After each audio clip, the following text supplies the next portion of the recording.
आज तुमच्या या गावी खरं तर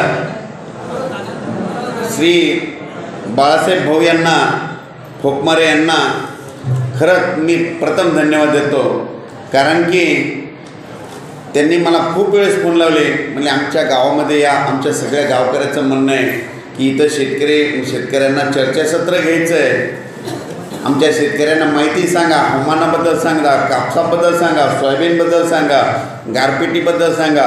मी म्हटलं चालत, तुम्ही वेळ द्या, कधी मग त्या टायमाला येईल आणि तुम्हाला माहिती देईल. म्हणून तसेच समस्त गावकरी मंडळी आणि तसेच बाळासाहेब भाऊ फोकमारे व सर्व गावातली मंडळी आणि संपूर्ण कमिटी, या कमिटीला प्रथम धन्यवाद देतो आणि माझ्या माहितीला सुरुवात करतो. तर सुरुवातीला आजच्या कार्यक्रमाचे अध्यक्ष, स्टेजवर बसलेले सर्व मान्यवर व्यक्ती, इथं आलेले संपूर्ण प्रतिष्ठित शेतकरी, तरुण शेतकरी, सोशल मीडिया पत्रकार, तसेच वार्ताहर बंधू, तसेच आजूबाजूच्या गावून आलेले शेतकरी, वयोवृद्ध, महिला बांधव आणि तसेच या गावचे प्रथम नागरिक, आपले सरपंच ताई व तसेच पंचायत समितीचे सदस्य ताई, या सर्वांना मी नमस्कार करून माझ्या माहितीला सुरुवात करतो.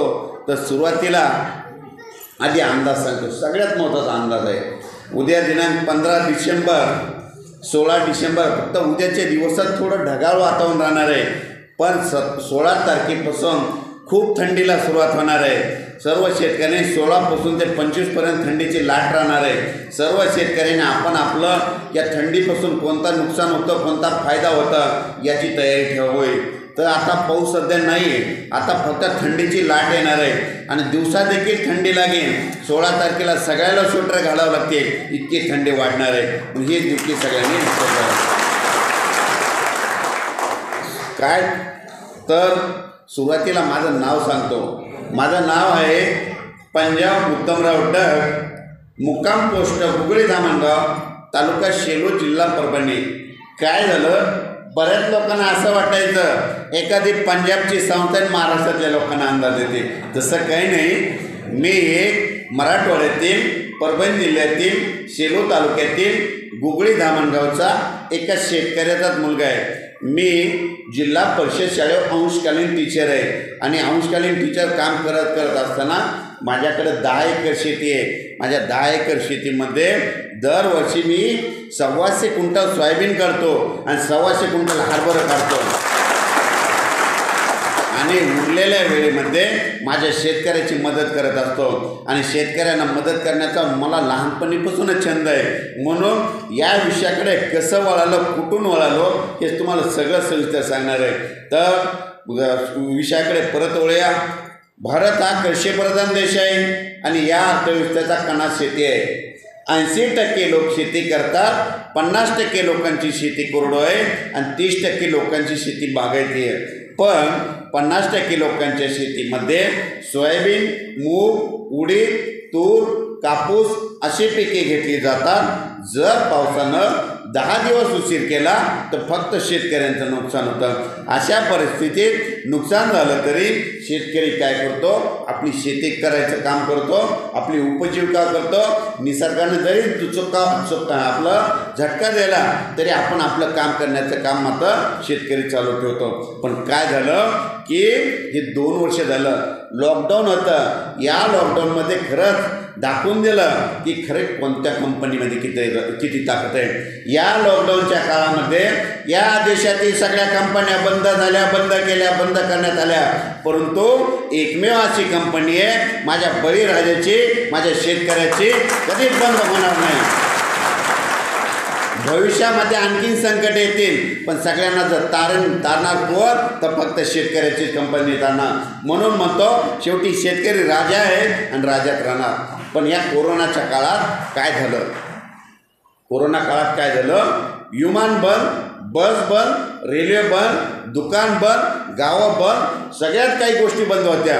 फक्त 2 कंपन्या चालू होता. एक शेतकऱ्याची कंपनी आणि दुसरं मेडिकल आणि दवाखाने.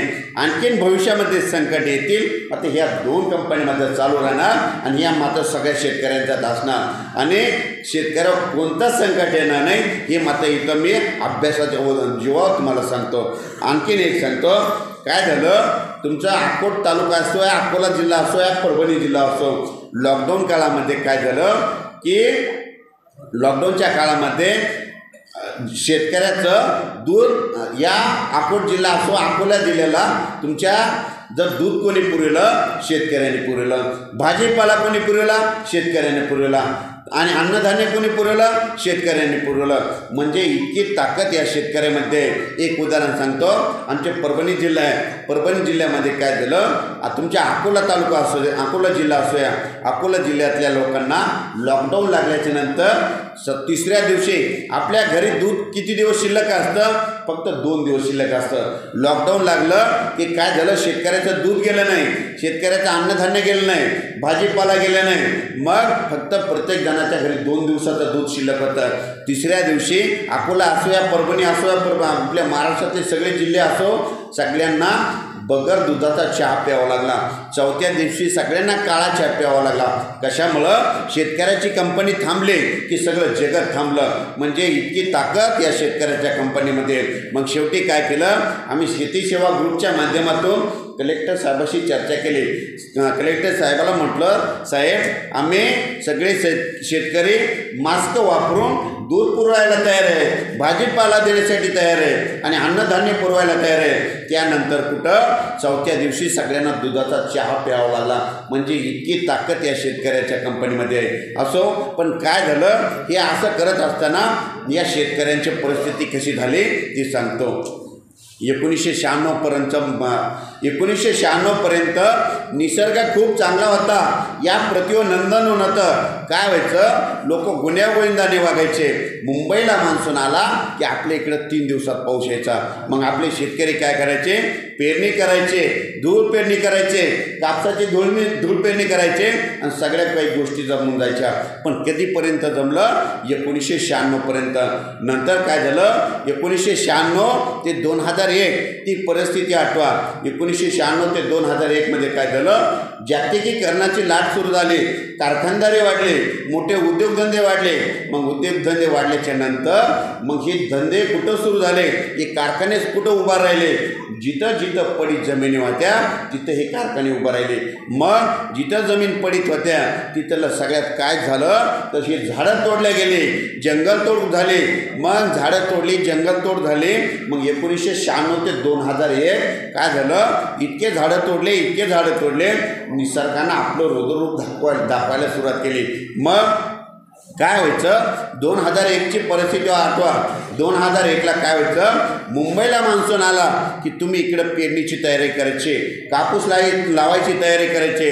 निसर्ग तुमच्यावर रुसला हे तुम्ही लक्षातच घेतलं नाही. मग काय व्हायचं, पाऊस गुजरातकडे निघून जाऊ लागला आणि तुमच्याकडं पाऊस येत नव्हता. मग अशा परिस्थितीमध्ये महाराष्ट्रामध्ये हवामान अंदाज देणाऱ्या संस्था होत्या, पण या शेतकऱ्याच्या पाठीशी ठाम कोणी सांगत नव्हतं. तर ते एक मी सांगतो. आणखी नाही, मी एक सांगतो की 2001ला मी 8वीला असताना सुद्धा पाऊस सांगायचो. म्हणजे पण तुमची माझी भेट झाली नव्हती. म्हणजे 8वीला असताना मी पाऊस सांगायचो. कसं सांगत होतो सांगतो की मी शाळेमध्ये होतो. आमच्या इथं 1ली ते 10वीपर्यंतची शाळा आहे. मग हिसी, गव्हाण, बोरगाव, पिंपळगाव 4 गावची मुलं आमच्या इथं शाळेत यायची. मग शाळेत आल्याच्या नंतर शाळेचा टाईम असायचा 10 ते 4 आणि पावसाळ्यामध्ये काय व्हायचं, नेमकं 4 वाजता पाऊस यायचा, 3:45ला कधी पाऊस यायचा. मग सरला म्हणायचं, सर तुम्ही काय करा, आज शाळा जरा 10 मिनिट लवकर सोडा. सर म्हणायचे, कशामुळं सोडायचे. मी म्हणायचं की पिंपळगावला तिथं जे नाला आहे त्या नाल्यावर पूल नाही. मग काय होतं, ही मुलं काय होतात त्या पाण्यातून जातात. मग सर काय करायचे, माझं ऐकायचे आणि त्यावेळेस सोडायचे. म्हणजे मी 8वीला सुद्धा पाऊस सांगत होतो, पण तुमची माझी भेट झाली. तुमची माझी भेट झाली नव्हती. मग ती कशी या विषयाकडे कसं वळालो सांगतो. मग काय झालं, 1995ला माझे वडील आणि मी शेती करायचो. तर वडील शेती करायचे आणि वडिलाची शेती कशाच्या आधारावर राहायची, या निसर्गावर राहायची. मग पाऊस नसला की नुकसान व्हायचे. मग हवामान अंदाज देणारं मग कोण असायचं, टी व्हीला बातम्या असायच्या बघा. तर 1995 टी व्ही बघत असताना तर आठवा तुम्ही 1995ला मग हवामानाचा अंदाज कशा वाचायचा, टी व्हीमध्ये ऐकायचा. मग DD समाचार आणि DD न्यूज अशा बातम्या राहायच्या. मग त्यावेळेस काय करायचं की आज नेमका पाऊस येणार का नाही टी व्हीमध्ये सांगायचं. मग आम्ही मुद्दाम बातम्या बघण्यासाठी दोन्ही बातम्या जवळपास 20 मिनिट बघायचं. मग चर्चा करायचं. मग त्या बातम्या कशा होत्या सांगतो तुम्हाला. कोणी इथं बघत असेल त्यावेळेसच्या एक लेडीज यायची आणि लगेच बातम्या सांगायची, महाराष्ट्र में छींटे गिरने की संभावना है, कई जगहों पे छींटे गिरेंगे, कई जगहों पे बारिश होगी, असं त्यावेळेस अंदाज देत होते. आणि ते झाला की लगेच इंग्रजी बातम्या सुरू व्हायच्या DD न्यूज. की मग त्या DD न्यूजला सांगायचे rain expected heavy to heavy coastal Karnataka, Andhra, Tamil Nadu, Kerala, Rajasthan, Punjab, Haryana असं संपूर्ण राज्याचे नावं घ्यायचे. मग वडिलाला म्हणायचं, भाऊ आपल्या महाराष्ट्रामध्ये 42,260 गावं आहेत, मग हे अंदाज कसा. वडील म्हणायचे हे अंदाज चुकतोय म्हणून आपल्या सगळ्या शेतकऱ्यांचं नुकसान होतं. मग मी काय केलं की 1997ला सॅटेलाईट बघण्यासाठी, उपग्रह बघण्यासाठी परभणीला शेड्याचा कम्प्युटरचा कोर्स केला. उपग्रह बघण्यासाठी माझा छंद होता. मग 8वीला भूगोलावर अभ्यास करायला जास्त सुरुवात केली. मग तिथून पुढं 2004ला मी शेतकऱ्यासाठी हवामान अंदाज देण्यासाठी एक छोटा मोबाईल घेतला. तुम्ही आठवा 2004ला आपल्या शेतकऱ्याकडं मी 3200 रुपये किमतीचा मोबाईल घेतला होता. त्याद्वारे मेसेज करता येईल. पण योगायोगानं अशी परिस्थिती होती आपल्या शेतकऱ्याची की आपल्या शेतकऱ्याला 2000 रुपयाची सायकल घेण्यासुद्धा ऐपत नव्हती. तुम्ही आठवा 2004ची परिस्थिती. मग त्यावेळेस मी मोबाईल घेतला आणि म्हणलो आता शेतकऱ्याला मेसेज करू. मग योगायोगानं काय झालं, 2005ला बीटी कापूस आला. आणि बीटी कापूस आल्याच्या नंतर पहिले काय करायचे शेतकरी, संत्रा आणि मोसंबीला फक्त ठिबक करायचे. पण 2006ला मी काय केलं की माझ्या कापसाचं अंतर बघा, माझ्या कापसाचं अंतर होतं 9 बाय अर्धा फूट. मी 9 बाय अर्ध्या फुटावर कापूस लावला, ठिबक सिंचन लावला आणि 3 एकरमध्ये 87 क्विंटल कापूस काढलेला मी. माझ्याकडं संपूर्ण महाराष्ट्रातले शेतकरी येत होते. एका महिन्याला 2-2 हजार शेतकरी मला भेटायला यायचे. म्हणजे इतकं ॲव्हरेज काढलं, 1 एकरला 29 क्विंटल ॲव्हरेज काढला. मग मी हे काढल्याच्या नंतर मी जितके शेतकरी आले त्यांचे माझ्याकडं वहीमध्ये नंबर लिहून ठेवले. म्हणजे हे नंबर आपल्याला शेतकऱ्याला मदत करण्यात येते. मग योगायोगानं काय झालं, 2013, 14 आणि 15ला अँड्रॉइड मोबाईल आला, व्हॉट्सअप आलं, जिओ आलं, ट्विटर आलं, सगळ्या गोष्टी आल्या. मग मी म्हटलं आता आपल्या शेतकऱ्याला मदत करण्याला चान्स आला आहे. मग पण तरी पण मी मदत चालूच होते. पण मला सगळ्या शेतकऱ्यापर्यंत पोहोचायचं होतं. मला 15 वर्ष गेली शेतकऱ्यापर्यंत पोहोचायला. मग 2015ला मी सुरुवातीला काय केलं की महाराष्ट्रातल्या 36 जिल्ह्याचे 36 ग्रुप केले. त्यामध्ये पूर्व विदर्भ, पश्चिम विदर्भ, दक्षिण महाराष्ट्र, उत्तर महाराष्ट्र, कोकणपट्टी, खानदेश तसे असे वेगवेगळे भाग केले. जर पाऊस समजा मध्य प्रदेशकडून येणार असला तर पूर्व विदर्भातल्या शेतकऱ्याला मेसेज करायचा. जर पाऊस गुजरातकडून येणार असला तर उत्तर महाराष्ट्रातल्या शेतकऱ्याला मेसेज करायचा. आणि जर पाऊस कर्नाटकमधून येत असला तर दक्षिण महाराष्ट्रातल्या शेतकऱ्याला मेसेज करायचा. असं करत करत मी 2015ला माझ्या व्हॉट्सअपचे 700 ग्रुप तयार केले. आणि 700 ग्रुपच्या माध्यमातून मी काय करत असतो, रात्री 2 वाजता 3 वाजता उठत असतो. माझ्या शेतकऱ्यांचं नुकसान होणार असलं तर 2 वाजतासुद्धा मेसेज टाकतो. आणि तो मेसेज 3 मिनिटामध्ये 2 लाख शेतकऱ्यापर्यंत जातो. आणि तोच मेसेज रात्रीपर्यंत म्हणजे 24 तासात महाराष्ट्रामधील 42,260 गावामध्ये 3 कोटी शेतकऱ्यांच्या मोबाईलवर जातो आणि सगळ्या शेतकऱ्यांचं नुकसान वाचवण्याचं काम करीत असतो. तर इथून पुढं शेतकऱ्यांना म्हणतो तुमचं मी काडीचं देखील नुकसान होऊ देणार नाही. या कार्यक्रमाच्या वतीनं तुम्हाला शब्द देतो. मग हे करत असताना काय झालं, नुसता हवामान अंदाज देऊ लागलो, पण अंदाज देत असताना इतक्यात आपल्या शेतकऱ्याचं फायदा होणार नव्हता. नुसत्या हवामान अंदाज देऊन फायदा नव्हता. तर शेतकऱ्यांना काय होतं, या शेतकऱ्यांचं आणि बियाण्याचं गणित जुळलं गेलं. म्हणजे नेमकं काय होऊ लागलं, तुम्ही मूग करतात ना, मूग पेरला की मूग 60 दिवसाला निघतो, 61व्या दिवशी पाऊस हजर होणार. सोयाबीन करा 100व्या दिवशी निघतं, 101 दिवसाला पाऊस येणार. उडीद करा 75व्या दिवशी निघतं, 76व्या दिवशी पाऊस येणार. कांदा करा, कांदा काढणीपर्यंत काही नसतं, कांदा काढला वरी ढिगलं मारून ठेवले, अवकाळी पाऊस येणार आणि शेतकऱ्यांचा कांदा भिजणार. तसेच हळद करा, हळदी बाबतीत सांगतो, हळद केली काय होतं, आपले शेतकरी हळद काढणीपर्यंत या पावसानं काही होत नाही, पण ज्यावेळेस हळद केली उन्हाळ्यामध्ये आपला शेतकरी हळद वाळू घालतो. मेमध्ये 44 तापमानाला आपला शेतकरी हळद काढतो, शिजवतो, वाळू घालतो. पण या 44 तापमानाला आपल्या शेतकऱ्याला काय माहीत की आता पाऊस येईल, मग तो हळद वाळू घालतो आणि संध्याकाळी घरी येतो. मग अशा वेळेस निसर्ग काय करतो की रात्री 2 वाजता अचानक एक आभाळ येतं आणि या शेतकऱ्यांची हळद भिजतो. म्हणजे इतका निसर्ग शेतकऱ्याच्या पाठीमागे लागला आहे. तर आता इथून पुढं म्हणतो, या निसर्गानं किती जरी तुमच्या मागे लागला तर मी त्याला 15 दिवसांना अगोदर सांगत जाईल. चुकतं आहे. एक उदाहरण सांगतो, रेल्वे ड्रायव्हर संकेत पाळत गाडी चालितो. रेल्वे ड्रायव्हर संकेत पाळत गाडी चालितो. गाडी या रुळवण्याची का त्या रुळवण्याची स्टेशन मास्तरच्या हातात असतं. फक्त रेल्वे ड्रायव्हरच्या हातात काय असतं, ब्रेक दाबवायचं आणि पळवायचं काम, 2च काम असतात. पण गाडी 1हून जाणार का 2हून जाणार, 3हून जाणार, हे कोण सांगतं, स्टेशन मास्तर सांगतो ती त्याला जनतेला. तसं या वरुण राज्याची ट्रेन म्हणजे हे पाऊस, म्हणजे ट्रेनमध्ये पाऊस असतो. ही पाऊस कुठून येतो, एक तर अरबी समुद्रातून येतो, नसता बंगालच्या खाडीमधून येतो. हा पाऊस कोणत्या दिशेने यायला, मध्य प्रदेशमधून यायला का गुजरातमधून यायला का आंध्रातून यायला का कर्नाटकमधून यायला का तेलंगणामधून यायला, हे तुम्हाला 15 दिवसांना अगोदर सांगत जाईल आणि तुमचं मात्र नुकसान वाचत जाईल. पण हे करत असताना काय झालं की आणखीन एक सांगतो की 1 जून लागला की काय होतं, प्रसारमाध्यमातून TV मध्ये काय होतात, बातम्या सुरू होतात. मान्सून आला नाही. आता इथून पुढे काय करायचं, एक गोष्ट लक्षात ठेवायची, 1 जून नंतर पडलेला पाऊस मान्सूनचा ग्रह धरायचा आणि 30 मेच्या आधी पडलेला पाऊस अवकाळी धरायचा.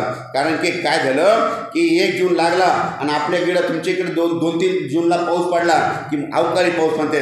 इथून पुढे त्याला कधीच अवकाळी म्हणायचं नाही. त्यासाठी तुम्हाला एक उदाहरण सांगतो.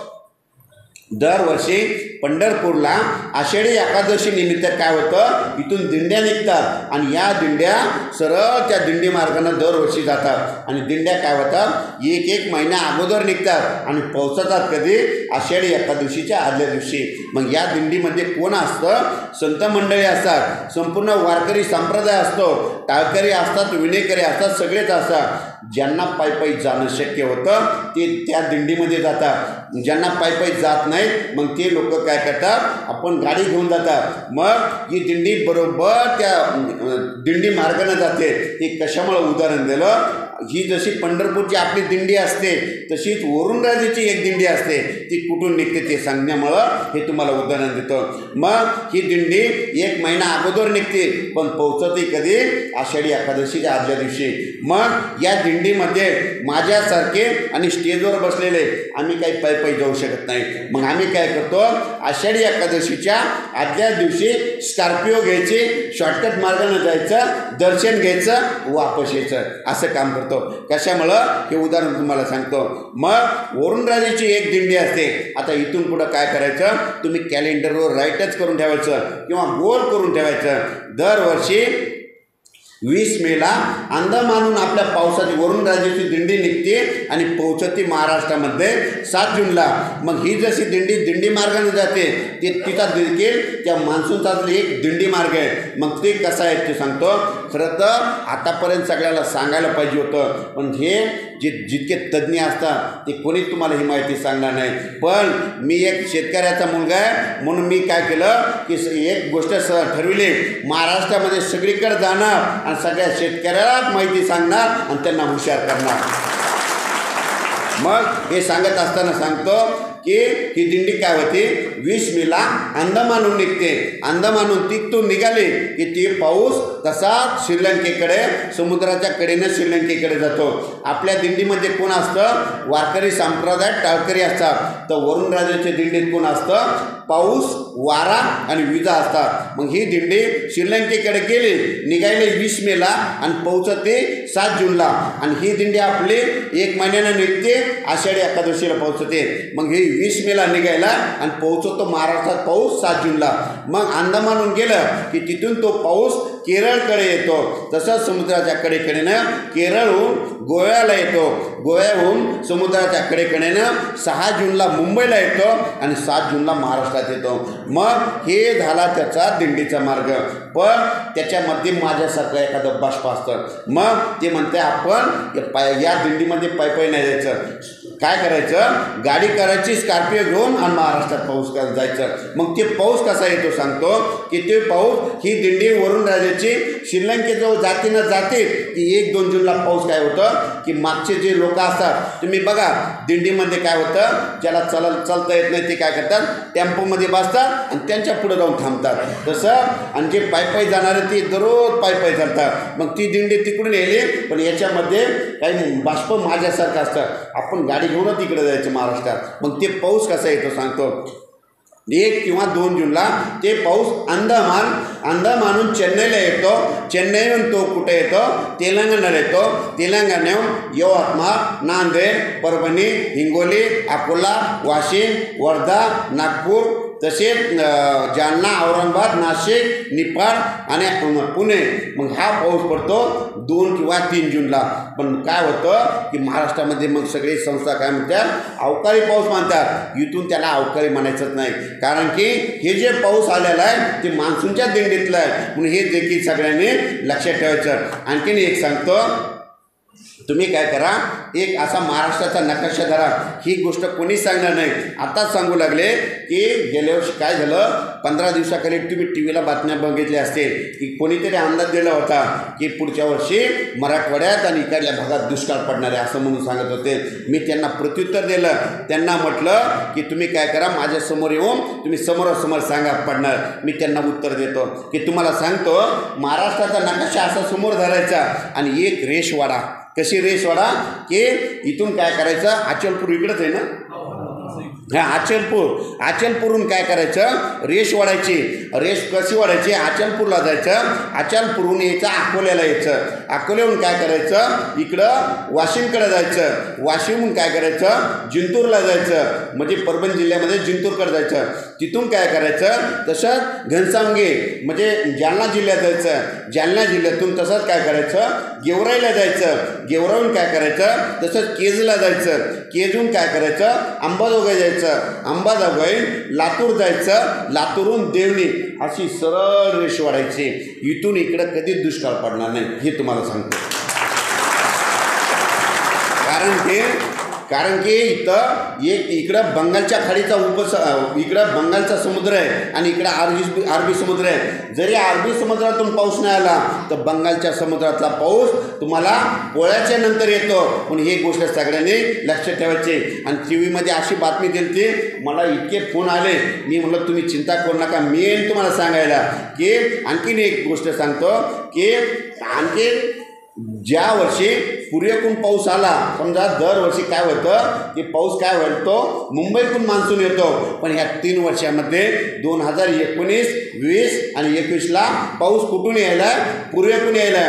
मध्ये आता मी जसं सांगलं शॉर्टकट मार्गानं ज्यावर यावर्षीसुद्धा पाऊस आला होता, कुठपर्यंत आला होता गोव्यापर्यंत आला, मान्सून तिथपर्यंत आला आणि तिथं थांबला. पण त्याच्यानंतर परत काय झालं, मान्सून पुन्हा शॉर्टकट मार्गाने निघाला. मग ज्या वर्षी मान्सून पुरेपूर आला की समजायचं सगळ्यात जास्त पाऊस कोणाला होतो, पूर्व विदर्भ, मराठवाडा आणि आणखीन जिल्हे सांगतो की ते जिल्हे कधी दुष्काळग्रस्त असतात. त्यामध्ये लातूर, बीड, नगर, उस्मानाबाद, सोलापूर, आणि एक खटाव म्हणून तालुका आहे सांगली जिल्ह्यामध्ये, तिथं कधीच पाऊस पडत नाही. पण ज्या ज्या वर्षी पुरेपूर पाऊस येतो त्या वर्षी तिथं पाऊस होतो. म्हणून पुरेपूर पाऊस आला की समजायचं तुम्हाला खूप पाऊस होणार, म्हणून हे देखील सगळ्यांनी लक्षात घ्यायचे. तसं तर मी तुम्हाला उन्हाळ्यामध्ये 15 दिवसांनाच अगोदर सांगत आहे. आणि पुढच्या वर्षी तुम्ही जर कापूस पेरायचा असल्या तर तुम्हाला डायरेक्ट म्हणेल शेतकऱ्यांना तुम्ही धूळ पेरणी करा, पाऊस या दिवशी यायला. आमच्या बाजूचे जितके जवळपास 90 गाव आहेत तर त्यावेळेस तुमच्यापर्यंत मेसेज येत नव्हता ना, मी शेतकऱ्याला म्हणायचं तुम्ही धूळ पेरणी करा, कापूस लावून टाका, या दिवशी पाऊस यायला. इतकं शेतकऱ्याला आत्मविश्वासाने सांगत असतो. आणि आता तर सगळ्या महाराष्ट्रामध्ये सगळ्यांचे माझ्याकडं जवळपास इतके ग्रुपमध्ये तुम्ही ॲड आहे, म्हणून सगळीकडे तुमचं मतलब कापसाची पेरणी करून देणार, सोयाबीनचे करून देणार, सगळंच व्यवस्थित करून देणार, हे मात्र तुम्हाला सांगतो. पण हे करत असताना काय झालं की मी अमरावती जिल्ह्यामध्ये फिरत होतो. अमरावती जिल्ह्यामध्ये मी महाराष्ट्रभर फिरलो. ते मी 1.5 वर्षामध्ये मी 1.25 लाख किलोमीटर गाडीमध्ये फिरलो. मी गाडीमध्ये झोप घेत असतो, 3-3 तास झोप घेतो, पण कधी पोहोचतो लगेच गावाकडे पोहोचतो, कारण की तिथून मला परत पुढच्या गावी जायचं असतं. लगेच 7 वाजता गाडीत बसायचं आणि लगेच जायचं. मी जवळपास महाराष्ट्रातल्या 14,000 गावाला 1.5 वर्षामध्ये भेटी दिल्या.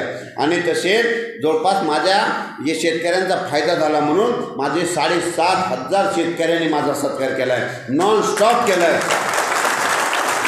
कोणाचाच सत्कार इतका केला नसेल इतका माझ्या शेतकऱ्याने केला आहे, कारण की शेतकऱ्यांचं प्रेमच तितकं आहे म्हणून ही गोष्ट देखील सांगतो. कारण की मदतच तितकी करतो म्हणून ते तितके माझा सत्कार करतात. आणखीन एक सांगतो, हे करत असताना की इथून पुढं हिचे अंदाज कसे असतात ते सांगतो, कारण की ह्या गोष्टी कोणताच तज्ज्ञ सांगणार नाही, पण मी तुम्हाला डिटेल सांगतो की सुरुवातीला एल निनो बद्दल सांगतो. मे महिना लागला की टी व्हीमध्ये काय होतं, प्रसारमाध्यमामधून याच्यामधून बातम्या सुरू होतात, अंदाज देण्याची स्पर्धा लागलेली असते.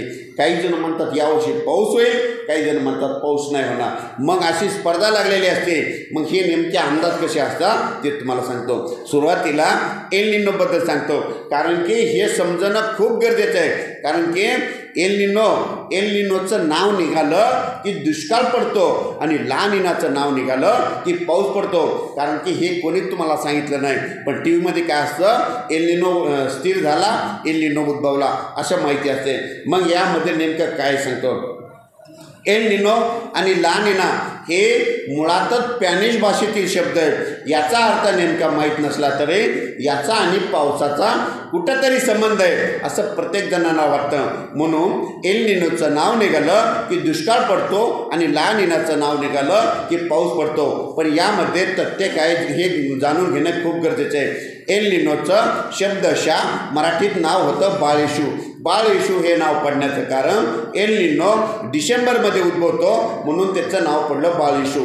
पण एल निनो आणि ला निना हे नावं नाही, घटना नाही, तर आलटून पालटून सुरू राहणाऱ्या दीर्घ अवधीच्या समुद्रातील प्रक्रिया आहे. सोप्या भाषेत सांगायचं झालं तर दक्षिण अमेरिकेमध्ये पेरू देश आहे. पेरू देशाच्या किनाऱ्याच्या पश्चिमेला प्रशांत महासागर आहे. प्रशांत महासागराचं काय होतं, तापमान हळूहळू वाढत जातं. समुद्राचं तापमान 0.5 अंशानं वाढतं. 0.5 अंशानं समुद्राचं तापमान वाढलं की सौम्य एल निनो निर्माण झालं जाहीर होतं. जर समुद्राचं तापमान 2 अंशानं वाढलं की अतितीव्र एल निनो निर्माण जाहीर होतं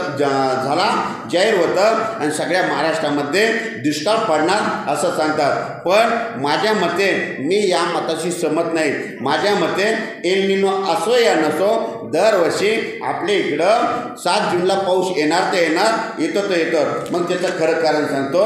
पण काय झालं की बलशाही भारतीय मान्सून जणू एल निनोच्या हातचे कटपुतले आहे असं समजतात. म्हणून एक उदाहरण सांगतो. आपल्या इथं इंग्रजी महिने कधी सुरू होतात, जानेवारीमध्ये.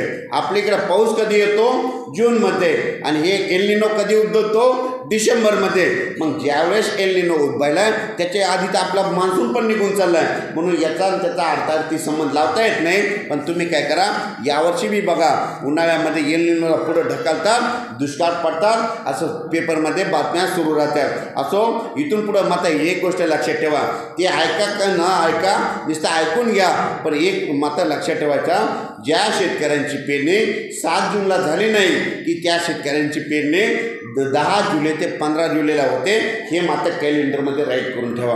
कारण की 10 ते 15 जुलै अशी तारीख आहे की 1995 पासून मी बघतो आतापर्यंत महाराष्ट्रामध्ये प्रत्येक जिल्ह्यात, प्रत्येक तालुक्यात, प्रत्येक खेड्यात 10, 11, 12, 13, 14, 15 या तारखेमध्ये ज्यांची पेरणी जूनमध्ये नाही झाली त्यांची पेरणी 10 ते 15मध्ये होते.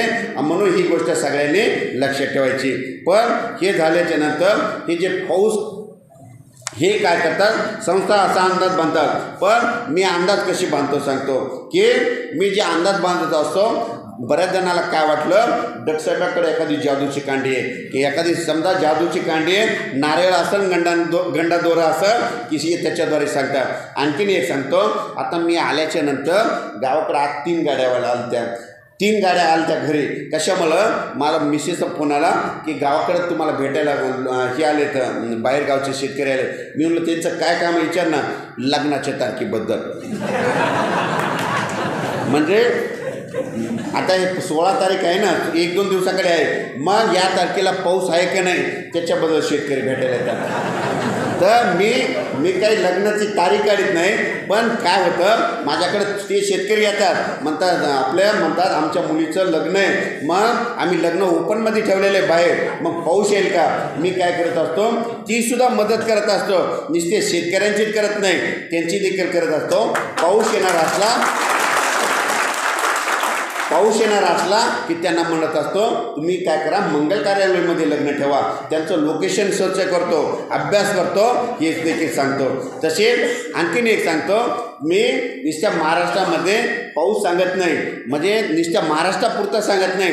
तुम्ही काय करायचं, जगामध्ये कुठं जाऊन बसायचं आणि तिथून मला फोन लावायचा, पंजाब सर मी या इथं बसलो, पाऊस येईल का, मला 10 मिनिट द्यायचं, टायमिंगनं पाऊस सांगतो, टायमिंगनं. इतका अभ्यास मी शेतकऱ्यासाठी केला आहे. आणखीन एक सांगतो, एखादं सॅटेलाईटच बंद पडलं समजा की लाईव्ह असं समजा, हे जर सॅटेलाईट बंद पडलं तरी मी पाऊस सांगू शकतो. इतका अभ्यास या शेतकऱ्यासाठी केलेला. तर हे जे अंदाज असे कसे असतात, 2015ला काय झालं, वारे कसे वाहत होते, म्हणजे मी काय करत होतो, वाऱ्यावर लक्ष होतं माझं. 2015ला वारे कसे वाहत होते. 2015ला दुबई म्हणजे आपला मुंबईच्या खालून आहे इकडं, दुबई, कराची, पाकिस्तान, काश्मीर अशी 2015ला थंडी होती. माझं त्या थंडीवर लक्षच होतं. मग 2015ला पाऊस झाला का, नाही झाला. मग 2016ला दुबई, कराची, राजस्थान, मुलतान, श्रीनगर एक राज्य थंडी खाली सरकली. माझं त्या थंडीवर लक्षात होतं, ही थंडी कधी आपल्याकडे येईल. मग 2016ला पाऊस नाही झाला आणि 2017ला दुबई, कराची, राजस्थान, हरियाणा, उत्तर प्रदेश मग एक राज्य थंडीखाली आली. मी म्हटलं आता कंप्लेट 2019-20-21ला म्हणजे महाराष्ट्रामध्ये पाऊस येतो. मग योगायोगानं 2018ला ही थंडी कशी झाली, दुबई, कराची, गुजरात, विदर्भ, छत्तीसगड, कोलकाता इथून थंडी गेली. मग लगेच काय झालं, मी बाकी 19ला काय केलं, सगळ्या महाराष्ट्र संस्थांनी अंदाज दिला की 2019ला दुष्काळ पडणार म्हणून दिला, पण सगळ्यांच्या विरोधात माझा अंदाज होता. मी म्हटलं यावर्षी ओला दुष्काळ पडणार. मग त्यांचे माझे फोन झाले, मला म्हणते तुम्ही कशाच्या जीवा सांगता. मी म्हटलं बघू यावर्षी पाऊस होतोय का नाही. मग शेवटी काय झालं, घोडा मैदान समोर आहे असं म्हणलं होतं त्यांना, की शेवटी पाऊस झाला. आणि योगायोगानं काय झालं, मी जात होतो हैदराबादला जात असताना तिथं मला दैनिक गाववाला भेटले, प्रेस रिपोर्टर. मला म्हणले डॉक्टरसाहेब 2000 जवळपास 5-7 वर्षे झालं पाऊस नाही, लातूर जिल्ह्याला तर रेल्वेनं पाणी पुरवावं लागलं आहे, मग पाऊस होईल का नाही. मी त्यांना म्हटलं की तुम्ही एक पेपरला बातमी देऊन टाका, 2019, 20 आणि 21 राज्यामध्ये एकही तळ कोरडं राहणार नाही, सगळीकडे पाणीच पाणी होईल म्हणून असा अंदाज दिला. आणि शेवटी तसं खरं झालं. आणखीन एक सांगतो, भविष्यामध्ये आता इथून पुढं पाऊस कधीच कमी होणार नाही. तुम्हाला एक सांगतो की पाऊस कधीच कमी होणार नाही, तुम्हाला हंडा घेऊन जायची कधीच गरज पडणार नाही. कारण की पृथ्वीचं तापमान वाढलं आहे, पण एक करावं लागेल. काय झालं, मी तुमच्या भागामध्ये फिरत असताना काय झालं की तुमचं हे जे पट्टा आहे संपूर्ण, या पट्ट्यामध्ये तुम्हाला आपलं चरं खोदावं लागणार आहेत. कारण की आतापर्यंत काय झालं की पाऊस नव्हता म्हणून सगळ्या गोष्टी जमल्या की तुमचं पीक जोरानं यायचं. पण काय झालं, आता इतका पाऊस व्हायला आहे की तुम्हाला असे चर खोदावं लागतील. आणि चर रोडच्या कडेने खोदत कुठं आणावं लागतील, वड्याच्या कडेला, आणि तिथं जिथं नदी आहे तिथं आणावं लागेल. कारण की मी फिरत असताना इतकं बघितलं, सगळ्या शेतकऱ्यांच्या रानानं पाणी होतं. म्हणून तुम्हाला चर खोदावं लागतील. कारण की पाऊस जास्त झाला की तुम्हाला शेतातलं पाण्याची काढून द्यायची व्यवस्था सगळ्यांना करावं लागेल. म्हणून हे देखील सगळ्यांनी लक्षात ठेवावे. तर परत विषयाकडे वळूया.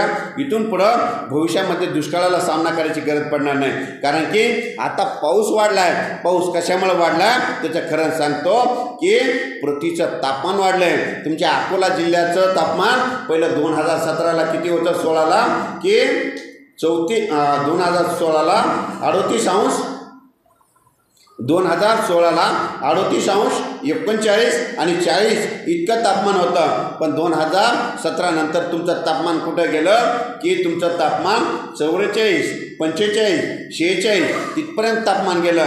मग तापमान वाढल्यामुळं पाऊस वाढला. मग तापमान कशामुळं वाढलं, सिमेंटचे घरं झाले, सिमेंटचे रोड झाले, सगळीकडे सिमेंटचे रस्ते झाले, जंगलतोड खूप झाले, जागतिकीकरण झालं, कारखानदारी वाढली, त्याच्यामुळं पृथ्वीचं तापमान वाढलं. कुठं आपलं 38° होतं तर 45पर्यंत तापमान गेलं. भविष्यामध्ये आता पाऊस वाढला. आता या पावसात कोणती पिकं येतील हे मात्र सगळ्यांनी लक्षात घ्यायचं. मग हे करत असताना काय झालं की कोणती पिकं घ्यायचे हे लक्षात घ्यावं लागेल. पण तुम्ही काय करा, आता भविष्यामध्ये या पावसाला आपल्याला थांबवावं लागेल. मग थांबवण्यासाठी काय करावं लागेल, आपल्याला झाडं लावावं लागतील. माझं म्हणणं एक आहे की आता आपण झाडं लावायचे. कशामुळे झाडं लावायचे की एक उदाहरण सांगतो की तुम्ही आमच्या इकडं परभणीचं आमचं स्वतःचं उदाहरण सांगतो. आमचे परभणीचे शेतकरी पाऊस सुरू झाला की पाहुणे काय करतात, एकूण एकाला फोन लावतात. मग आमचे पाहुणे काय करतात, परभणीकर पुण्याच्या नातेवाईकाला फोन लावतात. पुण्याला पाऊस चालू आहे का, ते म्हणतात हो चालू आहे. मग हे म्हणतात कसा चालू आहे, मग पुणेकर म्हणतात रिमझिम चालू आहे. पुण्याकडं रिमझिम पाऊस कशामुळे पडतो की पुण्याकडं खूप झाडं येतं. जिथं झाडं जास्त मग तिथं काय होतं, पाऊस रिमझिम पडतो. मग पुणेवाले काय करतात, आमच्या परभणीकरांना फोन लावतात, तुमच्या परभणीला पाऊस चालू आहे का, मग हे म्हणतात हो चालू आहे. मग हे म्हणतात कसा चालू आहे, आमचे परभणीकर कसा पाऊस सांगतात, आमच्या इतकं पाऊस चालू आहे. मग ते म्हणतात कसा चालू आहे, हे म्हणतात आमच्या वड्याला पाणी आलं, पुलावर पाणी गेलं, आमच्या गावात पाणी घुसलं, रानं खडू गेले असं सांगतात. कारण की आमच्या इकडं झाडं नाही, तुमच्या इकडं देखील झाडं नाही. म्हणून एक उदाहरण सांगतो, झाडं नसले तरी पाऊस पडतो. पण कसा पाऊस पडतो, जगातून पाणी वाचल्यासारखा. आणि जितकी झाडं जास्त तितका पाऊस रिमझिम पडतो. मी सहज येता सहज बघितलं, तुमच्या नुसत्या रोडवरून जाताना सहज नजर हाणली तर कडीपर्यंत दिसतं. आमच्या काही पुण्याकडे गेलं तर तुम्हाला इथून जवळपास 200 फुटावरला दिसत नाही. कारण की तिकडल्या भागामध्ये खूप झाडं आहेत. म्हणून तुमच्या हे जे पट्टा आहे इतक्या पट्ट्यात झाडच नाहीत. म्हणून ही देखील आता इथून पुढं भविष्यामध्ये झाडं लावावं लागतील. माझं म्हणणं एक आहे, आता या 2 वर्षाच्या काळामध्ये काय झालं, ऑक्सिजन नसल्यामुळं कितीतरी लोकांना जीव गमवावं लागले. मग कशामुळं गमवावं लागले, ऑक्सिजन नसल्यामुळं. माझं म्हणणं एक आहे, आपल्याला ऑक्सिजन कोण देतो, हे झाडं देतात. मग माझं म्हणणं एक आहे, कमीत कमी आपल्या घरी 5 जण व्यक्ती असल्या तर 5च झाडं आपल्या घरी लावा, 5 झाडं आपल्या शेतामध्ये लावा. मग आपल्याला घरचा पुरता ऑक्सिजन देते. पण ऑक्सिजन देत असताना या जमिनीची धूप थांबल, पृथ्वीचं तापमान वाढणार नाही. कारण की पृथ्वीचं तापमान वाढायला आहे म्हणून गारपिटीला सामना करावा लागला आहे. म्हणून ही गोष्ट देखील सगळ्यांनी लक्षात ठेवायची. आणखीन एक सांगतो की 2017ची परिस्थिती आठवा. 2017ला मग पाण्याची पातळी कुठपर्यंत गेली होती. कोणी बोर घेतला की पाणी कितवर लागायचं, 75 फुटावर लागायचं. पण 2019ला पाऊस झाला की पाण्याची पातळी 22 फुटावर आली. आणि 2020च्या पावसामध्ये ही पातळी 14 फुटावर आली. आणि 2021च्या पावसामध्ये ही पातळी 8 फुटावर येऊन थांबले. मग आमच्या इथं काय झालं, मी सहज चर्चा करीत असतो. पहिले पूर्वज काय म्हणायचे, आमच्या काळी इतकं पाणी होतं की आम्ही काय करायचो 5 फुटाची दोरी लावायचं आणि बकेटानं पाणी शेंदायचं असं ते म्हणतात. मी प्रश्नाचं उत्तर काय सांगतो, आमच्या पुढच्या वर्षी आमचे शेतकरी काय करते, तहान लागली की गिलास घेऊनच विहिरीकडे जाते आणि हातातून पाणी पिते. कारण की पृथ्वीचं तापमान वाढल्यामुळं पाऊस वाढला आणि पावसानं दिशा बदलली त्याच्यामुळं पाऊस वाढला. म्हणून इथून पुढे शेतकऱ्याने पिकं जे असे करा की जे कशावर येणारे पिकं करा की हवामान येणारे. तर तुम्हाला सोयाबीनच्या जाती सांगतो की काय झालं, महाराष्ट्रामध्ये फिरत असताना की शेतकऱ्याला कोणाला विचारलं सोयाबीनची जात कोणती पेरली, तर म्हणतात ही गेलं पेरली. मग मी काय केलं की आमचं परभणी विद्यापीठ, राहुरी विद्यापीठ, अकोला विद्यापीठ या तज्ज्ञांशी भेटी घेतल्या. त्यांना म्हटलं की तुम्ही सोयाबीन, मूग, उडीद, तूर, कापूस अशा जाती तयार करा की तुम्ही 10 दिवस मागं टाकला नसतं, 10 दिवस पुढे टाकला. मग परभणी विद्यापीठानं काय केलं, एक सोयाबीनची जात सांगतो 612 म्हणून एक जात केली. ती इतकीच जात चांगली आहे की तिचं 14 ते 18 क्विंटलचं आवरेज आहे. आणि आणखीन एक सांगतो की फुले संगम एक राहुरी विद्यापीठाची जात आहे.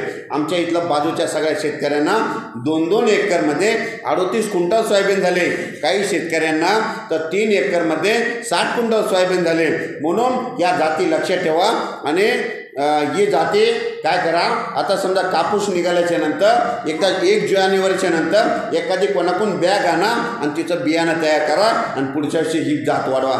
फुले संगम, फुले किमिया 612 या सोयाबीनच्या जाती आहेत. पण हे असो, हे काम करत असताना काय झालं, मी महाराष्ट्रभर फिरत असतो.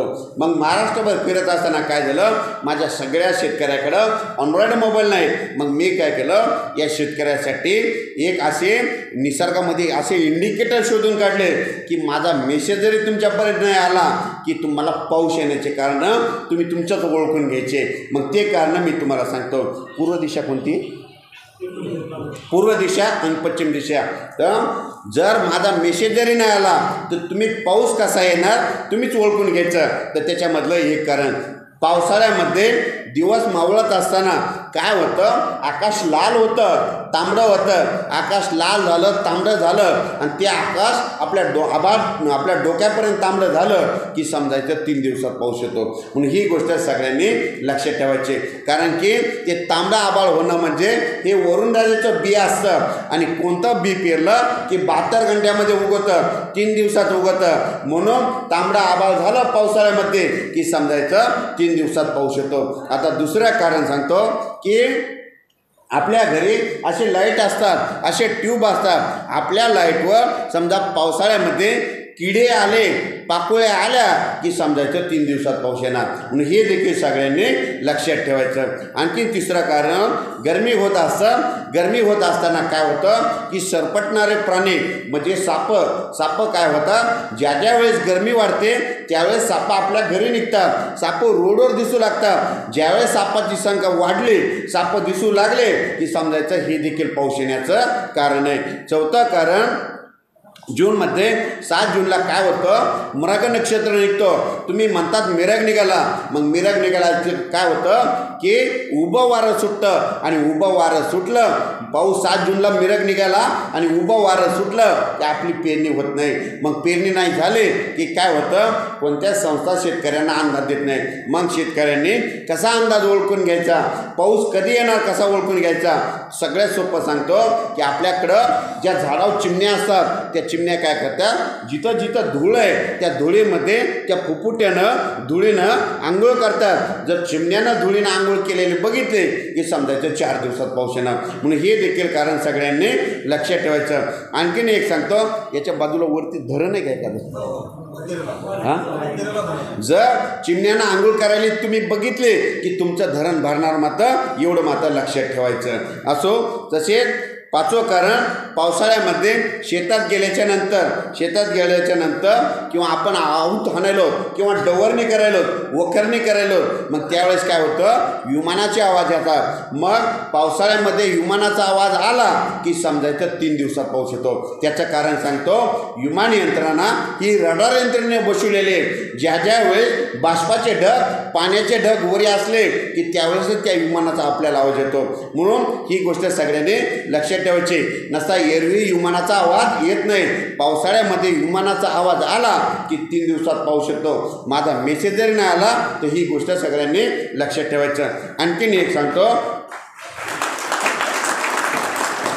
हे तुमचं गाव आहे समजा देवरी, या गावामध्ये पावसाळ्यामध्ये काकड्याचे जे आरती असते, म्हणजे सकाळी सकाळी काकड्याचं भजन असतं. आणि याच्या बाजूला 3-4 किलोमीटर गाव आहे का एखादं, कोणतं,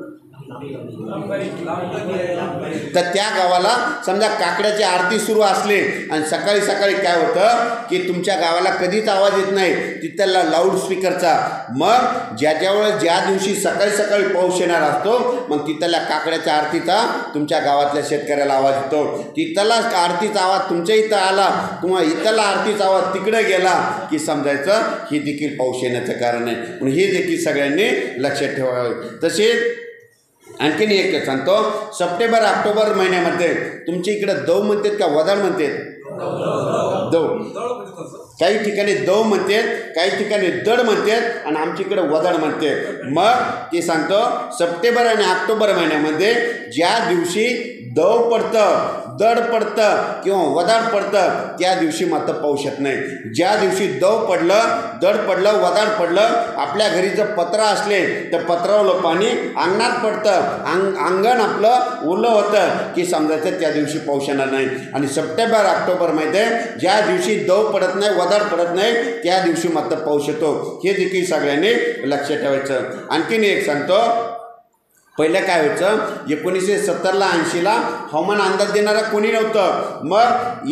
मग अंदाज कशावरून ओळखायचा, एक साधं गावरान आंब्याचं झाड तुम्हाला हवामानाचा अंदाज देतं. तुम्ही काय करा, ज्यांच्याकडे गावरान आंबा असला तर तुम्हाला सांगतो की आंबा कसा अंदाज देतं, म्हणजे गावरान आंबा पुढच्या वर्षी पाऊस कसा होणार ते सांगतं. मग ते कसं सांगतो, ज्या वर्षी गावरान आंबा पिकला आणि जर आपल्या घरच्या मंडळीनं त्या आंब्याच्या कैऱ्याचं लोणचं घातलं, खार घातलं आणि उरलेल्या कैऱ्याचा जे राहिलेले कैऱ्या होत्या त्याचा तुम्ही रस खूप खाल्ला की दुष्काळ पडतो. गावरान आंबा पिकला, रस खाल्ला की समजायचं दुष्काळ पडतो. 2017 महाराष्ट्रातल्या शेतकऱ्यांनी इतका रस खाल्ला दुष्काळाला सामना करावा लागला. वाटल्यास तुम्ही काय करा, ज्यांच्याकडे गावरान आंबा आहे तुम्ही ऑब्झर्व करा, 2017 खूप रस खाल्ला, पण 2018ला त्या गावरान आंब्याला कैऱ्या लागल्या. पण काय झालं, उन्हाळ्यामध्ये मेमध्ये अवकाळी पाऊस आला आणि कैऱ्या पडून गेल्या, तुम्हाला रस खायलाच भेटला नाही. मग गावरान आंबा पिकला, रस खाल्ला की समजायचं दुष्काळ पडणार. असो. तसेच आणखीन एक सांगतो, वावटोळ, तुमच्याकडे वाटोळी म्हणतात का, वावळट म्हणतात, कुठं वाटोळी म्हणतात, आमच्याकडे वाटोळी म्हणतात. तर वावटोळ किंवा वाटोळी, जर वावटोळ समजा तुम्ही शेतात काम करायले असता किंवा गावात बसले असता की वाळवट सुटलं किंवा वाटोळी सुटल्या अशा गोल की समजायचं कुठंतरी एखादं चक्रीवादळ व्हायलंय, कोणाचंच ऐकायचं नाही. वाटोळी सुटल्या, आपल्या घराजवळून गेल्या, शेतात गेलो, शेतात जवळ वाटोळी गेल्या की समजायचं एक चक्रीवादळ व्हायलंय आणि कंप्लीट 4 दिवसाला पाऊस येणार आहे. समजा आपण कांदा काढत असलो, कांदा काढून वरी घातला आणि माझा एखादा अंदाज जरी नाही भेटला आणि वाटोळी सुटल्या की समजायचं आपण आपला कांदा मधात नेऊन ठेवण्याची तयारी करायची. म्हणून हे देखील सगळ्यांनी लक्षात ठेवायचं. आणखीन एक सांगतो, ज्या माणसाला दम आहे आणि दम्या असणाऱ्या माणसाला आबाळ आलं की त्रास होतो, पण दम्या असणाऱ्या माणसाला आबाळ आलं की दवाखान्यात जाण्याची वेळ येतं. हे देखील पाऊस येण्याचं कारण आहे. त्याचे कारण सांगतो की जे दम्याचे डॉक्टर आहेत ते माझे मित्र आहेत बघा, स्पेशलिस्ट. मी म्हणत असतो, डॉक्टर साहेब तुमचे पेशंट वाढले का नाही? मग ते म्हणतात, डॉक्टर साहेब तुम्ही पाठवायले का काय? म्हणलं मी पाठवत नाही, हे निसर्ग पाठवत आहे. तर त्याचं खरं सांगतो, ज्या वेळेस समजा पाऊस येणार असलं की ज्यावेळेस आबाळ येतं, आबाळ आलं की काय होतं, त्याच्यात बाष्पाचं प्रमाण असतं, म्हणजे आर्द्रता जास्त असते, पाण्याचे ढग असतात. मग पाण्याचे ढग असलं की ऑक्सिजन कमी पडतो, मग ऑक्सिजन कमी पडू लागला की दम्याच्या माणसाला त्रास होतो आणि शेवटी डॉक्टरकडे जावं लागतं. म्हणून हे कारण सांगितलं, माहीत असावं म्हणून सांगितलं. असो. आणखीन एक सांगतो, हे झालं पाऊस येण्याची कारणं. आता पाऊस न येण्याची कारणे सांगतो. पाऊस कसा येणार नाही, कसा ओळखायचा, की सूर्याभोवती जूनमध्ये दुपारी 12 वाजता आणि 11 जूनला आकाशात वरती बघायचं. 11 जूनला समजा दुपारी 12 वाजता वरती बघितलं की सूर्याला खळं दिसलं किंवा रिंगण दिसलं की समजायचं त्यावरची दुष्काळ पडणार. म्हणून ही गोष्ट सगळ्यांनी लक्षात ठेवायची. 2018पर्यंत असंच चक्र दिसायचं, खळं दिसायचं, मग 2018पर्यंत दुष्काळ होता. म्हणून हे देखील सगळ्यांनी लक्षात ठेवावे. तसेच सगळ्यात महत्त्वाचे 15 मे ते 30 मे दरम्यान 15 मे ते 30 मे दरम्यान ज्या गावामध्ये पाऊस पडतो, समजा 15 मे ते 30 मे दरम्यान तुमच्या गावाला पाऊस पडला आणि येणाऱ्या पावसाळ्यात सगळ्यात जास्त तुम्हाला पाऊस पडतो, आणि 15 मे ते 30 मे दरम्यान तुमच्या गावाला पाऊस नाही पडला आणि बाजूच्या गावाला पाऊस पडला, तर मग काय होतं की पहिली पेरणी त्या बाजूच्या गावची होते आणि तुमची पेरणी होतच नाही. म्हणून ही गोष्ट सगळ्यांनी लक्षात ठेवायची. 15 मे ते 30 मे दरम्यान तुमच्या गावाला 2 थेंब जरी पावसाचे पडले की समजायचं वरुण राजाच्या बँकेतला पावसाचा विड्रॉल लिहिल्यासारखं आहे. म्हणून ही गोष्ट सगळ्यांनी लक्षात ठेवायचं. आता हे झालं पावसाबद्दल. आता तुम्हाला गारपिटीबद्दल सांगतो. गारपीट ही काय करा, ही देखील गोष्ट सगळ्यांनी लक्षात ठेवा. दरवर्षी 22 फेब्रुवारी ते 10 मार्च महाराष्ट्रामध्ये गारपीट होते. पण ही गारपीट सगळीकडे होत नसते. फक्त महाराष्ट्रामध्ये 42,260 गाव आहेत. फक्त गारपीट 50 ते 60 गावामध्ये होते. म्हणून ही गोष्ट सगळ्यांनी लक्षात ठेवायची. मग गारपीट कुठं होते तर त्याचा एक सांगतो की तुमची इथं गार पगार येत होता का? गार बांधणारा येत होता ना? तर सांगतो तुम्हाला. तर गार पगाऱ्या आमच्या इथं गार वळ्या म्हणायचे, तुमच्या इकडं गार बांधणारा म्हणायचे. मग काय व्हायचं, आमच्या घरचं उदाहरण सांगतो. आमच्याकडं मोठे मोठे वाडे आहेत. मग आमच्या इथं गार पगार यायचा, ते गार बांधणारा यायचा. म्हणायचा आजी तुमच्याकडं किती जमीन आहे? मग आजी म्हणायच्या 10 एकर. आणि माळाकडली तिकडं 10 एकर. मग नदीकडली जमीन 10 एकर म्हटली की नदीकडे कोणची जमीन असते? काळीची. आणि माळाकडे कोणती असते? खरपणाची. मग आल्याच्या नंतर आम्ही लहान लहान होतो, आम्ही बघायचं ते नेमकं काय करतात. मग आजीला म्हणायचं तुमच्या नदीकडली मी गार बांधून टाकणार आहे. मग आजी म्हणायच्या मग बांध म्हणायच्या. मग काय करायचे ते असं पाणी घ्यायचा, मंत्र म्हणायचा आणि नदीकडे असा फेकायचा आणि म्हणायचा आजी आता तुमची नदीकडली मी गार बांधली. मग त्याला काय करायचं, त्यावेळेस पैशाच्या स्वरूपात मोबदला नव्हता. मग आजी काय करायचं, एक शेरभर ज्वारी किंवा गहू द्यायच्या आणि तू गार पगाऱ्या गार बांधणारा निघून जायचा. मग काकूला आम्ही म्हणायचं काकू त्याने आपली माळाकडली गार बांधली नाही आणि नदीकडली कशामुळे बांधली? मग काकू म्हणायच्या काय माहीत. मग योगागण ती निघून जायचा. मग नंतर काय झालं, ज्यावेळेस मी या गाराबद्दल अभ्यास करत होतो, मला या गारपिटीवर अभ्यास करायला 15 वर्षे गेले. एक विषय शोधून काढायला जवळपास 2-2 वर्षे गेले. मी जिथं गारा पडल्या तिथं सगळीकडे जाऊन आलो आणि त्याचे कारणं शोधून काढले. मग सुरुवातीला गेल्याच्या नंतर जिथं गारपीट झाली मग तिथं काय केलं, मग त्या शेतकऱ्याला विचारलं मग गारपीट कुठं होते? मग गारपीट नेमकी कुठं होते? जिथं काळीची जमीन असते तिथं गारपीट होत नाही. म्हणून हे देखील सगळ्यांनी लक्षात ठेवायचं. मग गारपीट कुठं होते? जिथं डोंगर आहे, एखादा डोंगर असला आणि डोंगराच्या बाजूला 200 फुटाच्या नंतर समजा काळी जमीन असली तर गारपीट त्या डोंगरा होईल पण त्या काळ्या जमीन होणार नाही. म्हणून हे देखील सगळ्यांनी लक्षात ठेवायचं. दुसरं, जिथं खडकाळ जमीन असते तिथं गारपीट होते.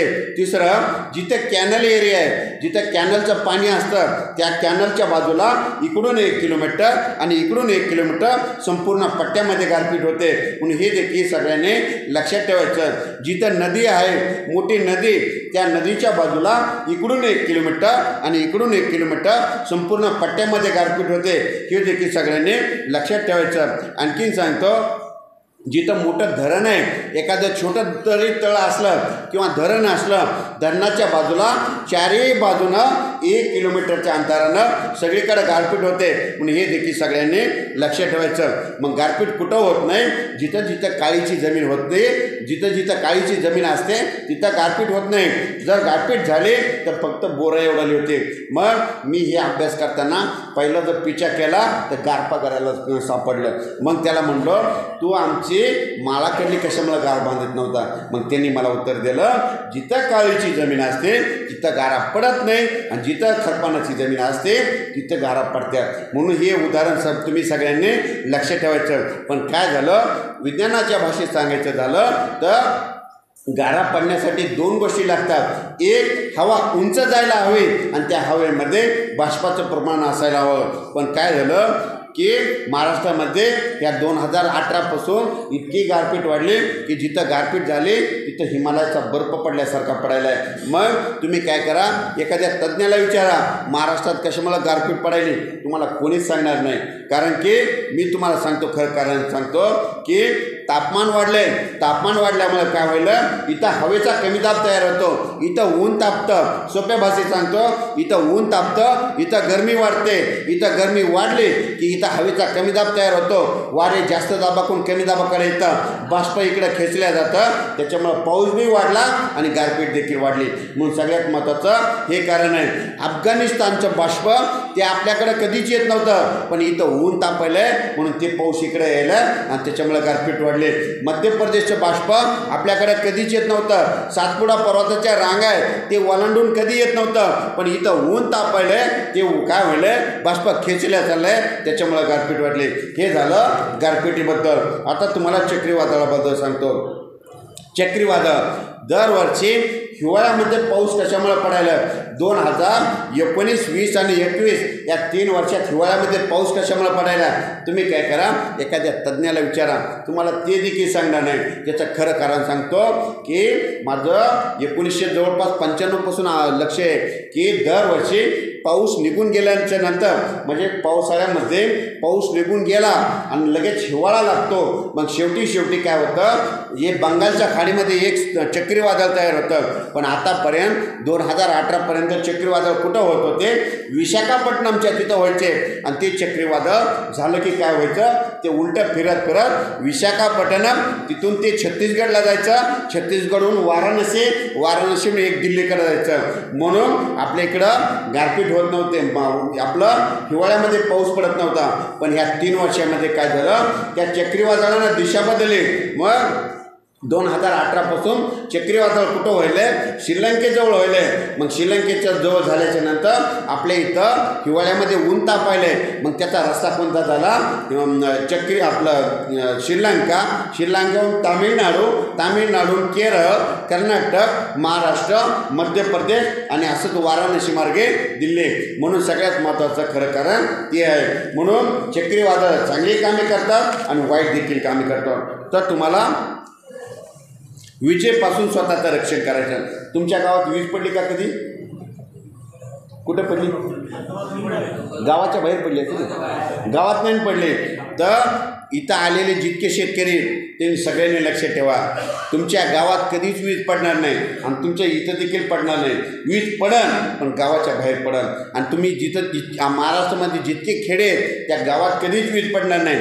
जर पडली आणि आतापर्यंत तुम्ही झोपेमध्ये असताना इतक्या विजा चमकल्या तुमच्या गावात देखील पडल्या, पण तुमच्या विजा कोणी वाचविल्या असत्या, त्या मंदिरावल्या कळसानं वाचविल्या.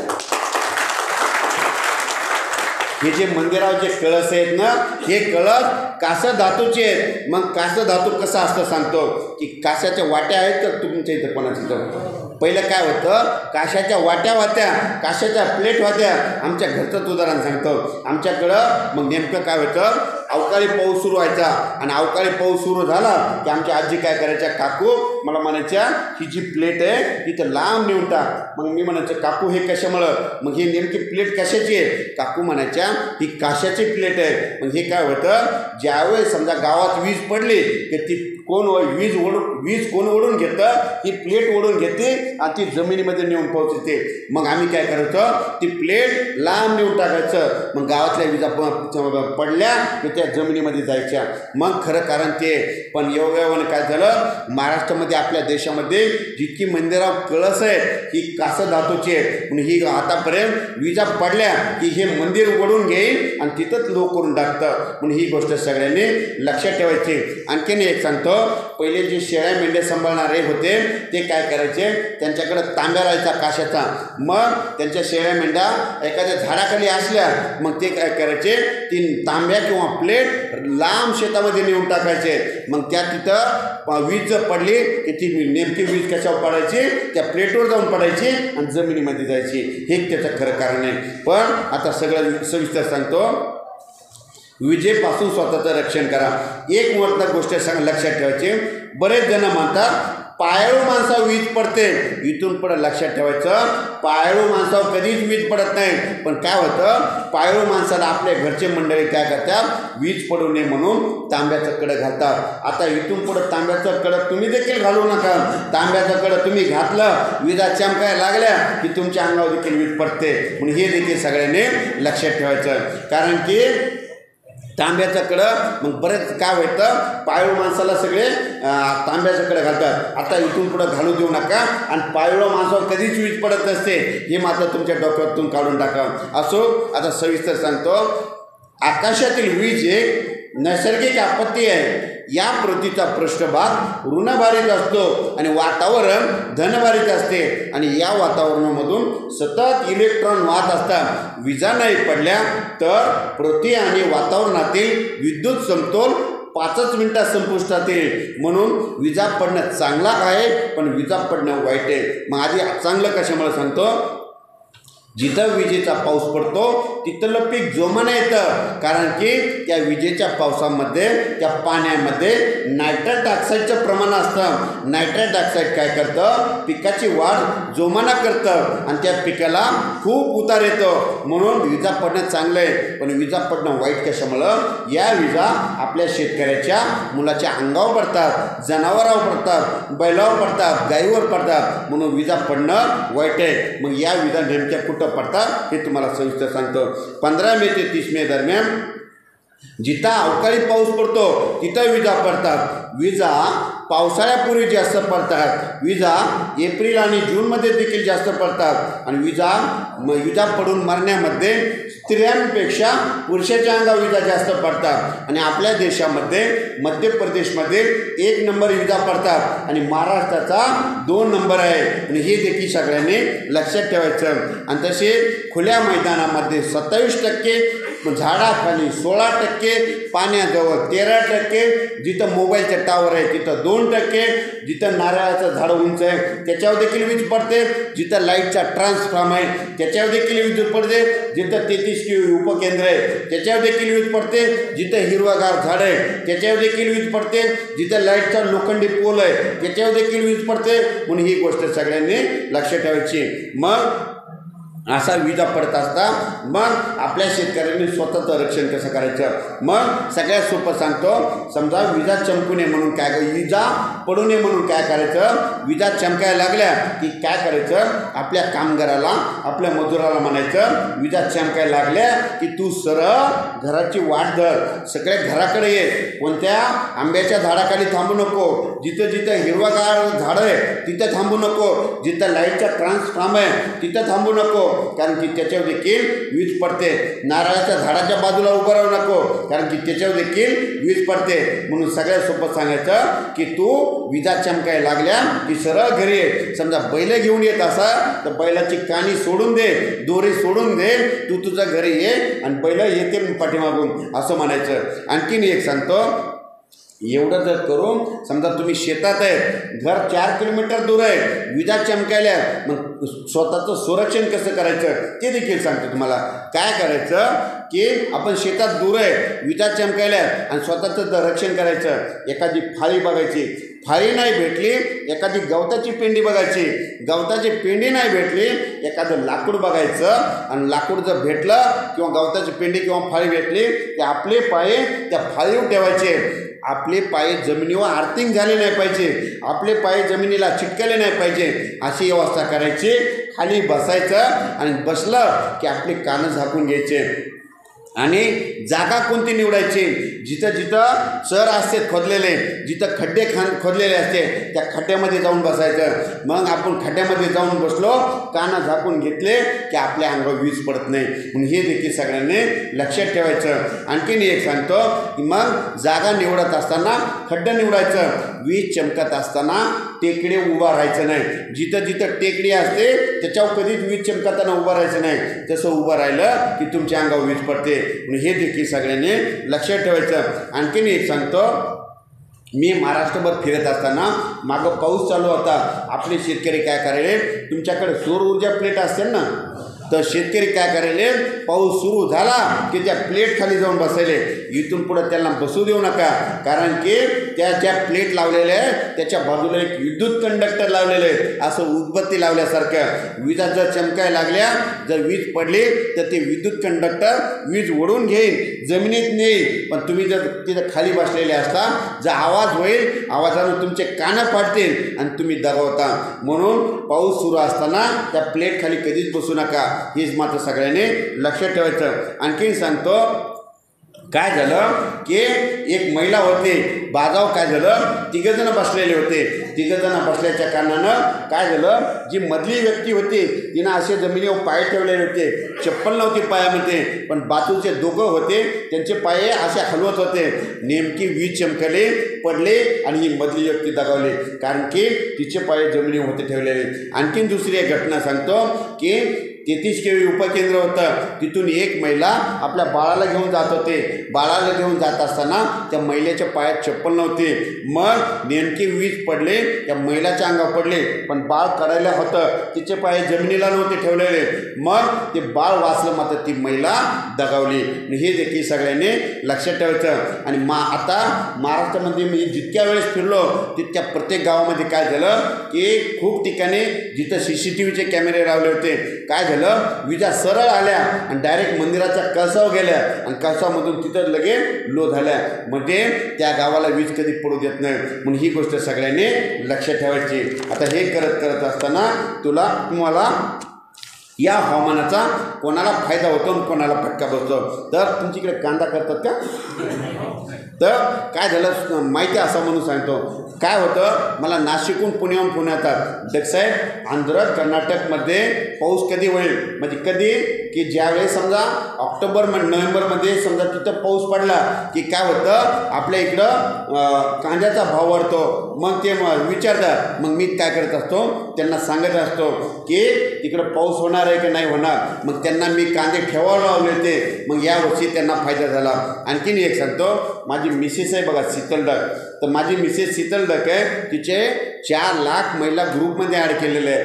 मग तिला कसे फोन येतात सांगतो की म्हणतात, मॅडम साहेबाला म्हणा आज आम्ही दळण वाळू घातले, पाऊस येईल का, असे फोन येतात.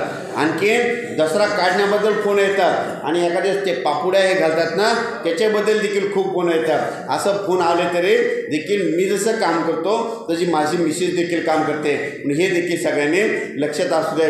आणखीन एक सांगतो, माझी पुतणी आहे बघा सोलोनी सुरेश डक, 11वीला आहे. 11वीला असताना काय झालं की तिला गिनीज बुकमध्ये तिची नोंद झाली आणि तिला 6 अवॉर्ड भेटले. कशामुळं, तिनं काय केलं, एक उपग्रह तयार केला आणि 6 अवॉर्ड भेटले. डॉक्टर APJ अब्दुल कलाम यांच्या जयंतीनिमित्त आपल्या भारतामध्ये 100 विद्यार्थ्यांना सांगितलं होतं 100 उपग्रह बनवा. मग 99 उपग्रह आपल्या देशातल्या विद्यार्थ्यांनी बनवले. त्याच्यामधला एक उपग्रह आमच्या सलोनीनं तयार केला आणि तिला 6 अवॉर्ड भेटले. मग हे उपग्रह कुठून सोडायचे होते, ते सोडायचे होते रामेश्वरमधून सोडायचे होते. मग 100 जणांनी तिथं उपग्रह आणले आणि सगळेजण आपण आपलं त्या उपग्रहाची माहिती सांगू लागले. नेमकं हे ग्रह काय करणार, कुठं जाणार आणि काय फायदा होणार. मग 99 जणांनं सगळं त्याचं सांगितलं. पण नेमका आमच्यावर बारी आली. मग सलोनी म्हटली, अंकल आपण काय माहिती द्यायची. तिला म्हटलं काय कर, घरून 5 चिंचोके घे आणि 5 सीताफळाच्या बिया सोबत घे. मग तिने घेतल्या सोबत आणि नेमके तिचा नंबर आला की तिनं लगेच सांगायला सुरुवात केली की तिनं लगेच चिंचोके हे त्या उपग्रहात टाकले. म्हणजे हे उपग्रह आता वरती जाणार, वरी गेल्याच्या नंतर वापस येणार नाही. मग एखाद्या ग्रहावर जाऊन पडत. मग ग्रहावर पडल्याच्या नंतर तिथं चिंचोके पडते आणि सीताफळाच्या बिया देखील पडतात. मग पुढच्या वर्षी पाऊस होईल. मग तिथं झाडं उगवतील. मग ते झाडं कोणामुळे उगवले तर जगात जर्मनी, भारतात परभणी जिल्ह्यात गुगळी धामणगाव. मग त्याच्यामुळे आम्हाला 6 अवॉर्ड भेटले. असं आम्ही काम करत असतो. आणखीन एक सांगतो, शेतकऱ्यांनो हवामान आधारित शेती करा, बदलत्या वातावरणात शेती करा. काय करा, तुम्ही हरभरा करतात, गहू करतात. हरभरा आणि गहू पेरत असताना इथून पुढे कोणाला विचारत जाऊ नका, तुम्ही तुमचाच लक्षात घ्यायचा. मग हरभरा आणि गहू कधी पेरायचा सगळ्यात सोपं सांगतो की पावसाळा संपला आणि हिवाळा लागतो. हिवाळ्यामध्ये काय करायचं, खोबऱ्याचं तेल आपल्या घरी असतं. खोबऱ्याचं तेल स्टीलच्या वाटीमध्ये ठेवायचं. ज्या दिवशी खोबऱ्याचं तेल घट्ट झालं की समजायचं गहू पेरायला हरकत नाही, हरभरा पेरायला हरकत नाही. म्हणून ही गोष्ट देखील सगळ्यांनी लक्षात ठेवायची. आणखीन एक सांगतो की तुम्ही कापूस करतात, कापसाबद्दल माझं 29 क्विंटलचं ॲव्हरेज आहे. तुमची इथलं अंतर सांगा ना किती आहे? 3.5 बाय 3.5 का? 3.5 बाय 1 म्हणजे चांगला अंतर आहे. पुढच्या वर्षी काय करा, तुम्ही 3 बाय 1 कापूस लावा. किती? 3 बाय 1. 3.5 बाय 1 केलं, 3 बाय 1 कापूस लावला तर 1 एकरमध्ये 43,560 भागिले 3 म्हणजे 3 स्क्वेअर फुटावर एक झाड लावलं की 3 × 30 आणि 3 × 12 म्हणजे जवळपास 14,200 झाडं बसायले. म्हणजे 1 एकरमध्ये 4 बॅग बसतात. किती? 4 बॅग. आणि खत लय जास्त देऊ नका. कापसाचं अंतर करा, किती करा? 3 बाय 1 करा. आणि त्या 3 बाय 1ला फक्त एकच बॅग खताची घाला. आणि एक बॅग खताची घातली की काय होतं, तुमच्या कापसाला 20 बोंड लागले की तुम्हाला 9 क्विंटल कापूस होतो. किती होतो? 9 क्विंटल. पण काय व्हायलंय, आपले शेतकरी काय करतात, तुमच्या इथंच नाही आमच्या इकडं येणं 2 बॅग खतात दिले की ते 4 देते. 4 दिलं की हे 6 दिले. कापूस एवढा आले. आणि बोंड म्हणलं किती? 55. कापसाला मी इतका अभ्यास केलेला आहे की तुम्हाला कापूस किती झाला ते सगळं सांगतो. म्हणजे इतका स्टडी आहे माझा की कोणत्याही कापसाला 25 पासून ते 42 पर्यंतच बोंड लागतात. म्हणून ही गोष्ट सगळ्यांनी लक्षात ठेवायचं. 3 बाय 1 कापूस लावा, एकच बॅग खत द्या. पोळ्याच्या वेळेस काय होतं, तुमच्या झाडाचं अंतर मिळतं. एखादं वाढ थांबवणारं औषध मारायचं आणि त्या तुमच्या कापसाला 20 बोंड जर लागले की समजायचं तुम्हाला 9 क्विंटल कापूस होतो. पण एकरी 4 बॅग लागतात तुम्हाला लावण्यासाठी. आणि राहिला विषय बोंडाळीबद्दल म्हणू लागले तर बोंडाळीबद्दल काय करा, तुम्ही काय करा, एखादी ते साखळी हे लावायची काही गरज नाही. तुम्ही काय करा, तुम्हाला 75 रुपये खर्च येईल बघा बोंडाळीसाठी. किती? 75 रुपये. काय करा, तुमच्या शेतामध्ये लाईट असले असा एखादा लाईट लावा आणि ते लाईट आपला 100चा बल्ब घ्या. पहिले जे जुने असतात ना ते 100चा बल्ब घ्या. एका खोक्यामध्ये त्याला पिवळा कलर द्या आणि पिवळा कलर दिला की त्याच्यामध्ये लाईट लावायचा. मग काय होतं, जितके ते आळ्याचे पतंग आहेत ते त्याच्यामध्ये येऊन मरते. बोंडाळीचे पतंग त्याच्यात येऊन मरते आणि मग तुमच्या याच्यावर बोंडाळी येणार नाही. म्हणून ही गोष्ट सगळ्यांनी लक्षात ठेवायची. तुम्ही कितीतरी कीटकनाशक फवारले तर तुमच्या बोंडाळी तुमच्या येते. सगळ्यात पर्याय कोणता, एखादा असं फोकस लावा, मग सगळे जे पतंग येते त्याला चिटकत येत आणि मरून जाते. म्हणून ही गोष्ट देखील सगळ्यांनी लक्षात ठेवायचं. आणखीन एक सांगतो की तुमच्या इथं लाईट नाही का, मग लाईट नसली तर तुम्हाला काय करावं लागेल, एखादा कंदील असतो ना, कंदील पहिले जुने कंदील असते, चिमणी असायची. मग ते काय करतं, 150 रुपये भेटतं. मग शेतामध्ये काय करायचं, त्या काठीला बांधायचं आणि काठीला बांधल्याच्या नंतर खाली एखादं टोपलं ठेवायचं. त्या टोपल्यामध्ये पाणी टाकायचं आणि पाणी टाकलं की त्याच्यात 2-4 थेंब रॉकेल टाकायचं. मग काय होईल, त्या कंदीलला, त्या लाईटाला, त्या दिव्यासाठी काय होतं, ते किडे येतील आणि ते किडे त्या पाण्यात पडतील आणि रॉकेल टाकल्यामुळं त्या पाकोळ्या मरून जातील. फक्त खर्च येईल तुम्हाला लाईटला 75 येतात तर ते कंदील आणायला तुम्हाला 150 रुपये खर्च लागेल. म्हणून ही गोष्ट देखील सगळ्यांनी लक्षात असावी. तसेच आणखीन एक सांगतो, तुमची इथं सोयाबीनला किती ॲव्हरेज झाला, शेंगा किती होत्या सोयाबीनला एका झाडाला? नाही एका झाडा नाही का सोयाबीन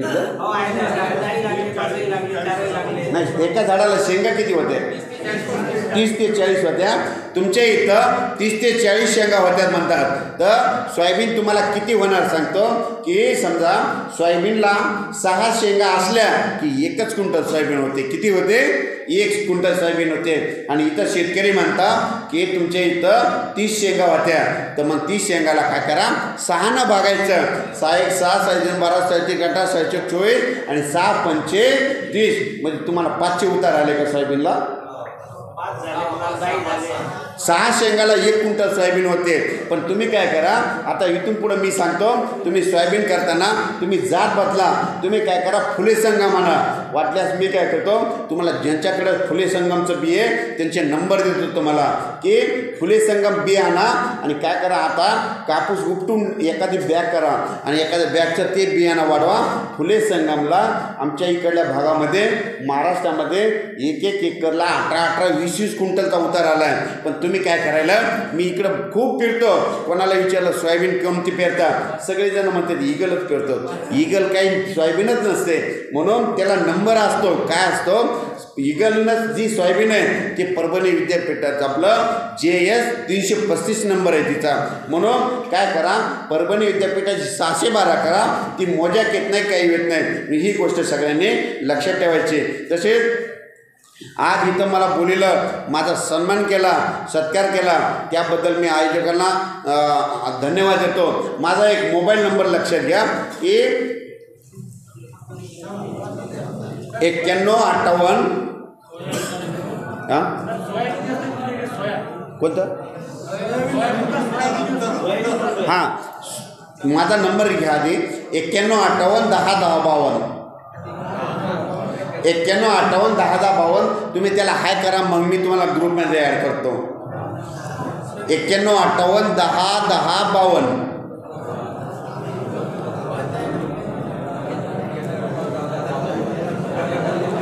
9158 10 10 52 सोयाबीन पेरत असताना काय करतो आम्ही सोयाबीन पेरतो पण एकरी आमचं सोयाबीनचं अंतर असतं 18 इंच आणि एकरी बियाणं 25 ते 27 किलो पेरतो आणि पेरताना एक बॅग खताची देतो एक बॅग DAPची देतो आणि नंतर त्या सोयाबीनला 10 किलो गंधक देतो असं करतो आणि आम्हाला उतार येतात आणि सोयाबीन समजा ज्या वर्षी पहिल्या शेतावर पेरले की त्या वर्षी थोडा उतार कमी येतो पण 3 वर्षानंतर त्या सोयाबीनला जास्त उतार येतो म्हणून हे देखील सगळ्यांनी लक्षात असावे तर आज इथं मला बोलीलं माझा सन्मान केला त्याबद्दल मी आयोजकांना धन्यवाद देतो थांबतो जय हिंद जय महाराष्ट्र